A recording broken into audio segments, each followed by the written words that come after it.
भी सम्राट है, ऐसे नेता का जोरदार तालियों के साथ आप स्वागत करेंगे साथियों। और जगदेव बाबू के अधूरे सपने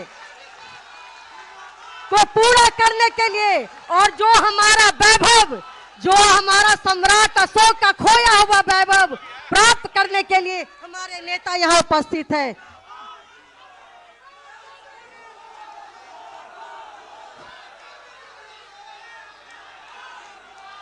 बोलिए शहीद जगदेव प्रसाद अमर रहे, शहीद जगदेव प्रसाद अमर रहे।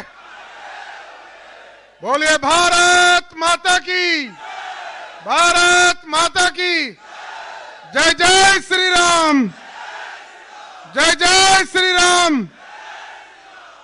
आज अमर शहीद जगदेव प्रसाद जी के 102वां जयंती समारोह में इस मंच पर उपस्थित हम लोगों के पार्टी के पूर्व अध्यक्ष, भारतीय जनता पार्टी के नेता और लगातार भारतीय जनता पार्टी को आगे बढ़ाने का काम कर रहे आदरणीय पूर्व मंत्री नंदकिशोर यादव जी, बिहार सरकार के मंत्री और लंबे समय से बिहार की राजनीति में संघर्ष कर रहे और गया से 8 बार लगातार माननीय विधायक और बिहार सरकार के मंत्री आदरणीय प्रेम कुमार जी, इस मंच पर उपस्थित भारतीय जनता पार्टी के नेता और बिहार शरीफ से लगातार 5 बार से माननीय विधायक आदरणीय डॉक्टर सुनील जी, इस मंच पर उपस्थित पूर्व मंत्री आदरणीय बसावन भगत जी, आदरणीय सीता सिन्हा जी, भारतीय जनता पार्टी के प्रदेश के महामंत्री और जो लगातार इस पूरी संरचना के काम को देख रहे थे आदरणीय शिवेश राम जी, आदरणीय ललन मंडल जी, पार्टी के उपाध्यक्ष संतोष पाठक जी, इस मंच पर उपस्थित भारतीय जनता पार्टी के नेता और पूरे बिहार में घूमकर अयोध्या में जाकर पूजा करने वाले, लवकुश समाज को आगे ले जाने वाले आदरणीय जेपी वर्मा जी, प्रदेश की उपाध्यक्ष श्रीमती ललिता कुशवाहा जी, प्रदेश के मंत्री अमित दांगी जी,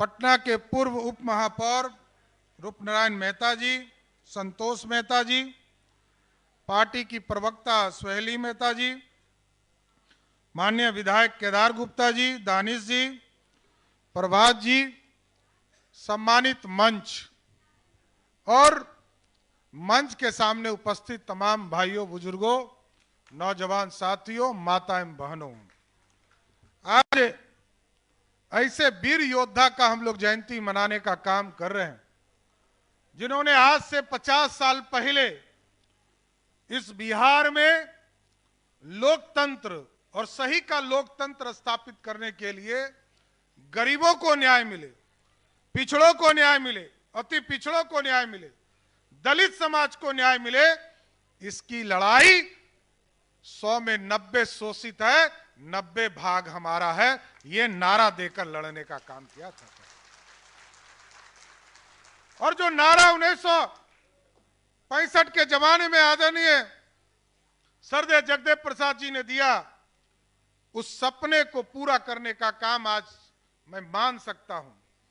इसके पहले भी एक व्यक्ति को सत्ता में मिला, उसका नाम था आदरणीय लालू प्रसाद जी, लेकिन जब वो सत्ता में आए, क्योंकि वो पूरी तरह 90 का प्रतिनिधित्व करते थे, लेकिन जब सत्ता में आए तो सत्ता को ही लूटने का काम शुरू कर दिए। यही है फर्क। और आज मैं बड़ा गर्व से कह सकता हूं कि आज देश के यशस्वी प्रधानमंत्री जी के नेतृत्व में भारत बढ़ रहा है। भारत कमिटमेंट वाली पार्टी है और भारतीय जनता पार्टी को पूरा गर्व है कि जिस व्यक्ति ने आज भारत को संभाला है। दुनिया में कहीं आर्थिक स्थिति साथियों ठीक नहीं है। दुनिया, अमेरिका हो, इंग्लैंड हो, ऑस्ट्रेलिया हो, जापान हो, किसी भी देश में आप चले जाइए, कोई जीडीपी 2% से 3% नहीं हो पा रहा है। लेकिन भारत के यशस्वी प्रधानमंत्री आदरणीय नरेंद्र मोदी जी के लिए गरीबों का सपना साकार करने के लिए इस देश की आर्थिक व्यवस्था को इतना मजबूत किया।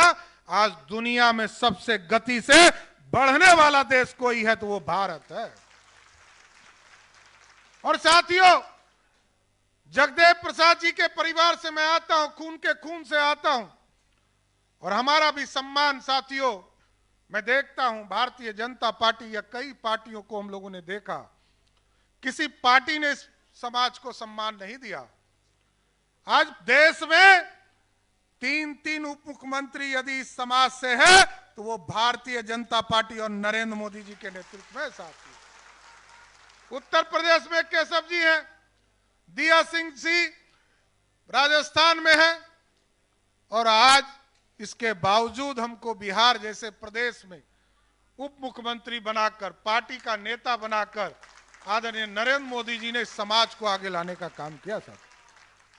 और साथियों, आप सोचिए, मैं तो लंबे समय से बिहार की राजनीति में हूं, मैं देखता रहा हूं, भारतीय जनता पार्टी ने मुझे विरोधी दल का नेता बनाया, भारतीय जनता पार्टी ने मुझे प्रदेश अध्यक्ष बनाया, और आज पार्टी ने प्रदेश का उप मुख्यमंत्री बनाकर बिहार में भाजपा और एनडीए की सरकार स्थापित करने का काम किया। और स्वाभाविक है, 2020 के चुनाव में हम लोगों ने कमिटेड किया था, और देश के यशस्वी प्रधानमंत्री जी ने बिहार की जनता को कमिटमेंट किया था कि हम 2025 तक नीतीश कुमार जी के नेतृत्व में सरकार चलाएंगे।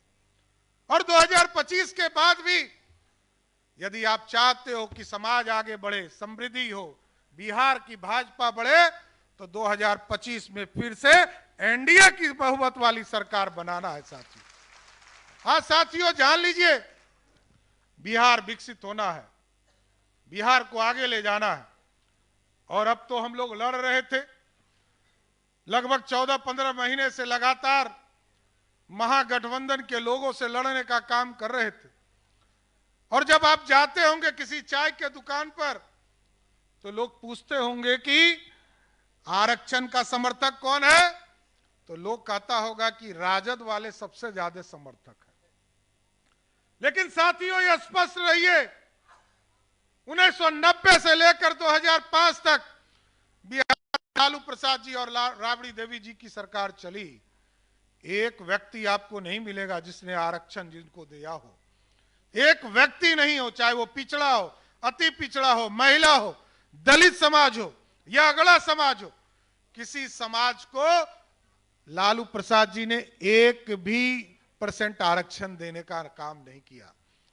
लेकिन भारतीय जनता पार्टी, चाहे सरदेव कपूरी ठाकुर जी के नेतृत्व में काम किया हो, तब भी हम आरक्षण के समर्थक 1977 में हुए, कांग्रेस गाली दे रही थी।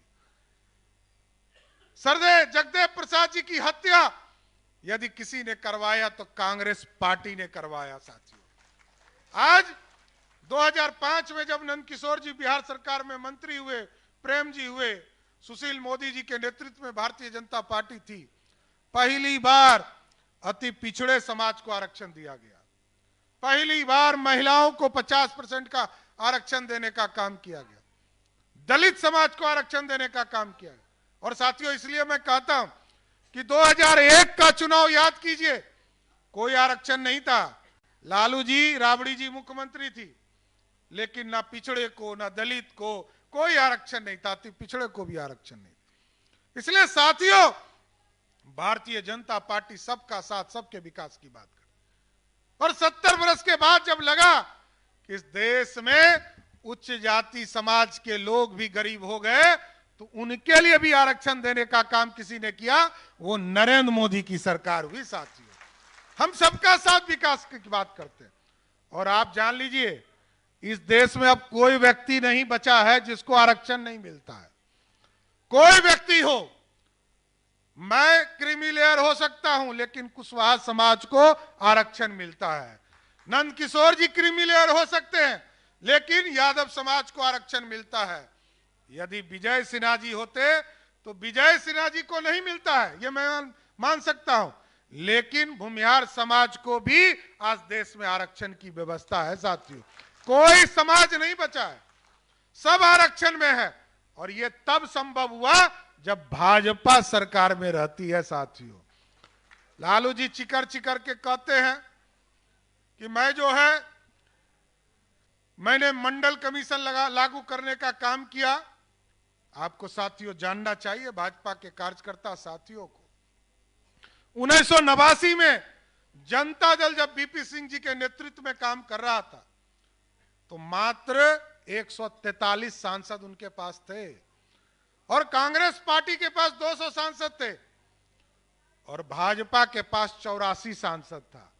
भाजपा ने समर्थन दिया, इसलिए आज ओबीसी को 27% आरक्षण मिलता है साथियों, उसका भाजपा का क्रेडिट।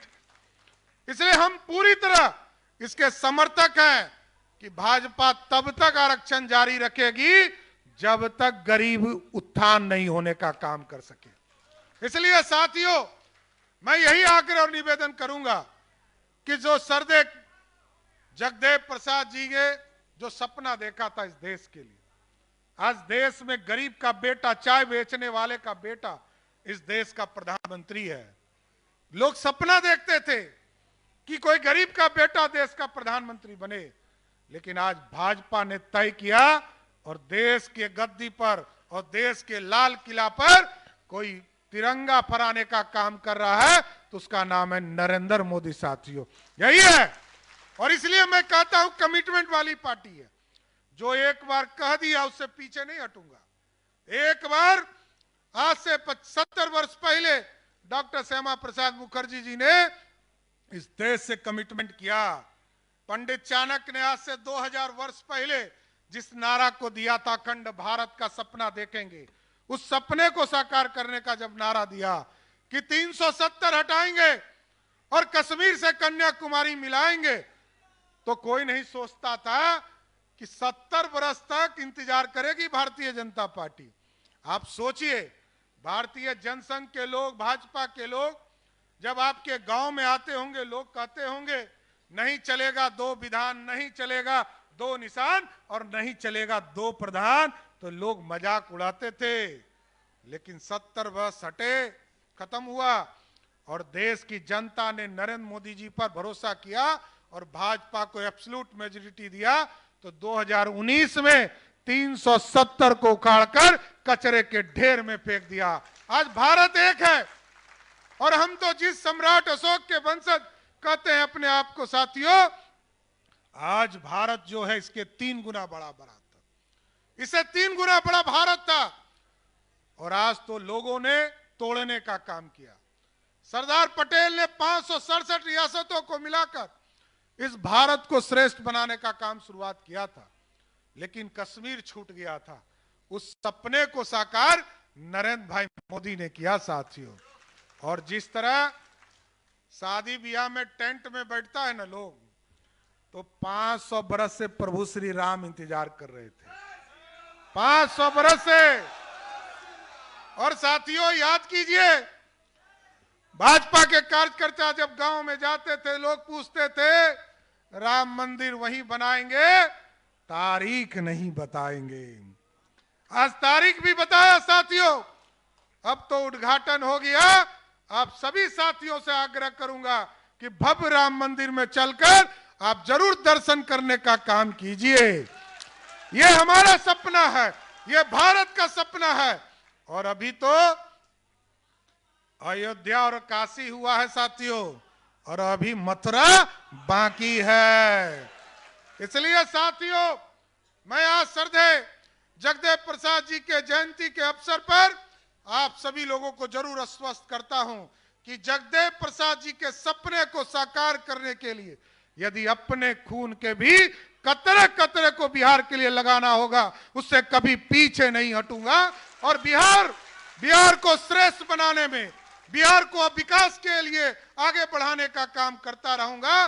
और भारतीय जनता पार्टी ने जो सम्मान और देने का काम किया है, आदरणीय देश के यशस्वी प्रधानमंत्री नरेंद्र मोदी जी ने जो सम्मान दिया है, देश के यशस्वी गृह मंत्री आदरणीय अमित शाह जी ने जो सम्मान दिया है और आदरणीय राष्ट्रीय अध्यक्ष हमारे जेपी नड्डा जी ने जो सम्मान देने का काम किया है, उसको मैं कभी भुला नहीं सकता हूं। आप तमाम साथियों से फिर आग्रह करूंगा कि सरदेव जगदेव प्रसाद जी के नारा के साथ और भगवान श्री राम को याद करते हुए हम जरूर 2024 में एक भी पार्टी का खाता नहीं खुले, यही संकल्प लेकर जाइए साथियों। बोलिए जय जय श्री राम, बोलिए जय जय श्री राम, बोलिए सियावर पत्र रामचंद्र की। धन्यवाद।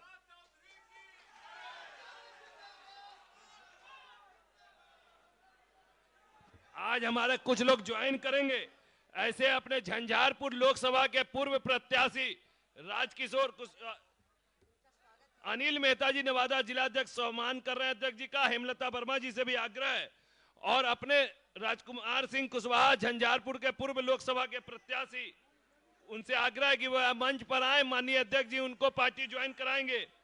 डॉक्टर पवन सिंह